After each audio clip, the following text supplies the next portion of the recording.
তিয়কৰ মনোময় চাহ বাগিচাত নাহৰ ফুটুকী বাঘ পিঞ্জৰাবদ্ধ তিয়ক মনোময় চাহ বাগিচাত বুধবাৰে ৰাতিপুৱা এটা নাহৰ ফুটুকী বাঘ পিঞ্জৰাবদ্ধ হয় দীৰ্ঘদিন ধৰি উক্ত বাগিচাখনত বাঘে উপদ্ৰৱ চলাই অহাৰ লগতে অঞ্চলটোৰ গৰু ছাগলী খাই শেষ কৰাৰ পাছত বাগিচাখনত বন বিভাগে পিঞ্জৰা পতাৰ পাছত বুধবাৰে ৰাতিপুৱা বাঘটো পিঞ্জৰাবদ্ধ হয় বাঘটো প্ৰত্যক্ষ কৰিবলৈ স্থানীয় বহু ৰাইজ সমাগত ঘটে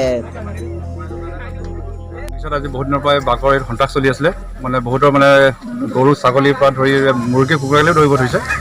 তাৰপৰা আমি আজি প্ৰায় এসপ্তাহ 10-15 দিনৰ পৰা আমি পিঞ্জৰাটো পাতি আছোঁ কিন্তু লগা নাই তো কালি আকৌ পাতোঁতে আজি ৰাতিপুৱা সময়তে লাগিছে এইটো তাৰপৰা এতিয়া আকৌ পইচাকেইটা আমি জনোৱা হ'ল এতিয়া তাতে আহিছোঁ বাটত আছে মাজে মাজে উৎপাত কৰি আছিলে মানে মাজে মাজে উৎপাত কৰি আছিলোঁ হয় তেনেকুৱা তিয়কৰ পৰা অংকুশ চুতীতাই ৰিপৰ্ট দৈনিক গণবাৰ্তা।